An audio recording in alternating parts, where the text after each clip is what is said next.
रात के ठीक 3 बजे थे जब पूरा हॉस्टल सो रहा था। किसी कमरे के दरवाजे पर 3 बार दस्तक हुई, लेकिन असली डर तब शुरू हुआ जब दरवाज़ा खोला गया और सामने कोई नहीं था। इलाहाबाद का एक पुराना हॉस्टल, नाम था सरस्वती छात्रावास। पहली नज़र में सब सामान लगता था, लेकिन एक चीज़ अलग थी। दूसरे फ्लोर का कमरा नंबर 217 हमेशा बंद रहता था। पूछने पर वार्डन ने सिर्फ इतना कहा, उस कमरे से दूर रहना ही बेहतर है। यह बात सुनने के बाद उस कमरे के पीछे का सच जानने की इच्छा और बढ़ने लगी। रात के करीब 2:45 हो रहे थे। अचानक नींद खुली। कॉरिडोर में किसी के धीरे धीरे चलने की आवाज़ आ रही थी। टक टक टक, जैसे कोई नंगे पैर चल रहा हो। कुछ ही देर में वो आवाज़ एक दरवाजे के सामने आकर रुक गई और ठक ठक ठक 3 बार दस्तक हुई। दरवाज़ा खोला गया। बाहर पूरा कॉरिडोर खाली था। लाइट हल्की हल्की फ्लिकर कर रही थी और दूर कमरा नंबर 217 का दरवाज़ा धीरे धीरे अपने आप खुल रहा था। हिम्मत जुटाकर उस कमरे के पास जाया गया। जैसे दरवाजे के पास गया, एक ठंडी हवा का झोंका महसूस हुआ और अंदर से रोने की आवाज़ सुनाई दी। एक लड़की की आवाज़, मुझे यहाँ से निकालो।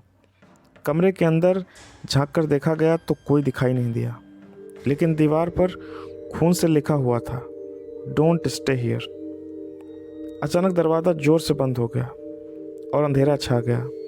कुछ सेकंड की खामोशी और फिर कान के पास किसी की फुसफुसाहट। अब यहाँ से बाहर निकलना आसान नहीं था। अंधेरे में एक साया धीरे धीरे पास आता दिखा और अगले ही पल सब कुछ बदल गया। अंधेरे में वो साया धीरे धीरे पास आता दिख रहा था। हर सेकंड दिल की धड़कन तेज होती जा रही थी। कमरे की हवा अचानक और ठंडी हो गई और फिर एकदम से लाइट जल उठी। कमरे में कोई नहीं था, सब कुछ खाली, जैसे कुछ हुआ ही नहीं।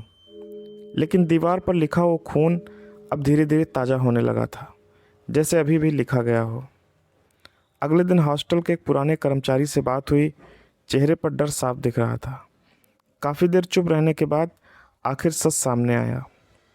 कई साल पहले कमरा नंबर 217 में एक लड़की रहती थी। नाम था रीना। रीना पढ़ाई में बहुत तेज़ थी, लेकिन हॉस्टल में कुछ लड़के उसे परेशान करते थे। एक रात रीना अचानक गायब हो गई। पूरे हॉस्टल में खोज हुई, लेकिन रीना कभी नहीं मिली।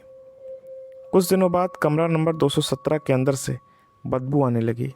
दरवाज़ा तोड़ा गया और जो मिला वो किसी ने सोचा भी नहीं था। रीना की लाश उसी कमरे में थी, लेकिन सबसे डरावनी बात, दीवार पर खून से लिखा था, हेल्प मी। उस रात के बाद हॉस्टल में अजीब घटनाएं शुरू हो गईं। रात 3 बजे दस्तक, रोने की आवाज़ और कमरा नंबर 217 अपने आप खुल जाना। फिर से उसी रात 3 बजे कॉरिडोर में वही पैरों की आवाज़ सुनाई दी, टक टक टक। दरवाजे के बाहर आकर रुक गई, लेकिन दरवाज़ा खुद ब खुद खुल गया। दरवाजे के सामने एक लड़की खड़ी थी। लंबे बाल, झुका हुआ चेहरा। धीरे धीरे चेहरा ऊपर उठा, आंखें पूरी काली और होंठों पर एक अजीब मुस्कान। और फिर एक ही आवाज़ गूंजी, अब अगला नंबर किसका है। अगली सुबह हॉस्टल के नोटिस बोर्ड पर एक खबर लगी थी, कमरा नंबर 217 फिर से बंद कर दिया गया है। लेकिन इस बार अंदर कोई था। हॉस्टल में सन्नाटा था, लेकिन उस रात कुछ अलग था। हवा भारी लग रही थी, जैसे कोई अनदेखी चीज़ पूरे माहौल को घेर चुकी हो। घड़ी ने 3 बजाए, टक टक टक। कॉरिडोर में वही कदमों की आवाज़ गूंजने लगी। धीरे धीरे कमरा नंबर 217 के सामने आकर रुक गई। इस बार दरवाज़ा धीरे धीरे खुल गया। अंदर पूरी तरह अंधेरा, लेकिन इस बार अंदर से सिर्फ रोने की आवाज़ नहीं, बल्कि कई आवाज़ें आ रही थी, जैसे एक नहीं कई लोग फंसे हों। जैसे अंदर कदम रखा गया, दीवारें हिलने लगी और दीवारों पर अचानक कई नाम उभरने लगे। 1 2 3, कुल मिलाकर 7 नाम। और सबसे आखिरी नाम धीरे धीरे बन रहा था। हॉस्टल के पुराने रिकॉर्ड याद आ गए। पिछले 10 सालों में 7 छात्र रहस्यमय तरीके से गायब हुए थे।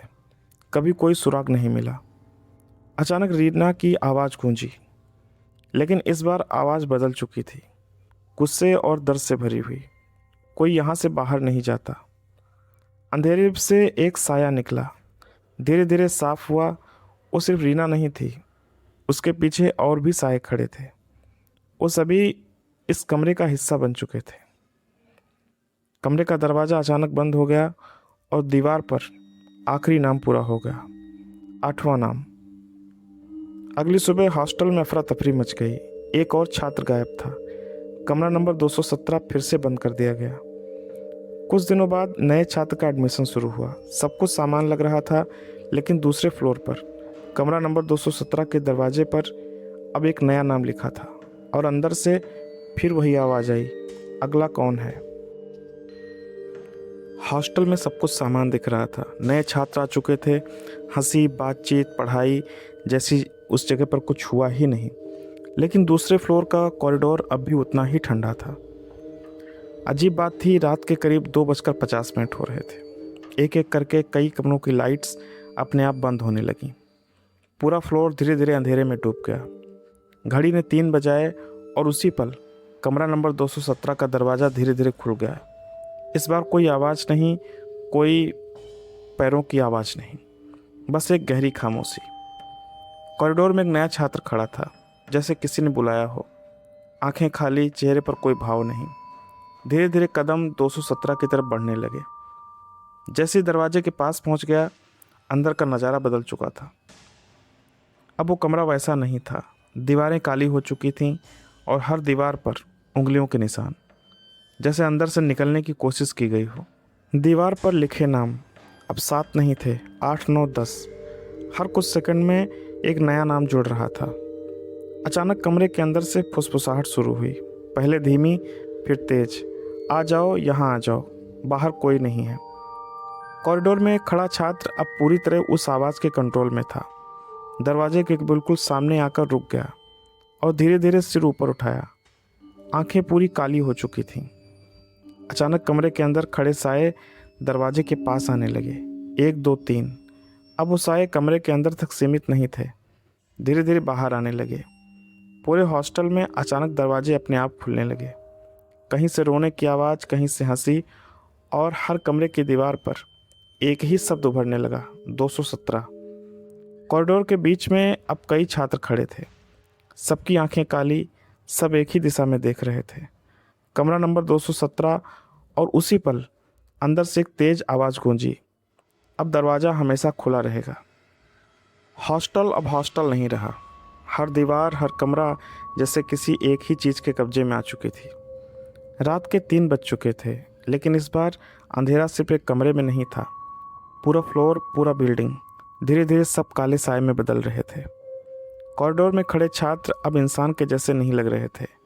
चेहरे सफ़ेद, आंखें काली, और सबकी गर्दन एक साथ मुड़ी हुई, सीधा कमरा नंबर 217 की तरफ। कमरा नंबर 217 का दरवाज़ा अब सिर्फ एक दरवाज़ा नहीं था, वो एक गहरा अंधेरा बन चुका था, जिसमें कुछ भी साफ दिखाई नहीं दे रहा था। लेकिन उस अंधेरे के अंदर हलचल हो रही थी। धीरे धीरे उस अंधेरे से हाथ बाहर निकलने लगे, 1, 2, 3। फिर पूरे साए बाहर आने लगे, वो सभी जिनके नाम दीवारों पर लिखे थे। अब सिर्फ 217 नहीं, हर कमरे का दरवाज़ा उसी अंधेरे में बदलने लगा। जहाँ भी नज़र जाती बस काला साया और फुसफुसाहट। अब कोई बाहर नहीं जाएगा। दीवारें अब पूरी तरह नामों से भर चुकी थीं, पुराने, नए, और कुछ नाम अभी बन रहे थे, जैसे किसी को भी जोड़ा जा रहा हो। अचानक सब साए एक जगह रुक गए, कमरा नंबर 217 के सामने, और अंधेरे के बीच से रीना का चेहरा उभरा। लेकिन इस बार वो अकेली नहीं थी। उसकी आंखों के अंदर कई और चेहरे दिखाई दे रहे थे, जैसे सभी एक आत्माएं एक ही शरीर में कैद हों। पूरा हॉस्टल अब उनके कंट्रोल में था।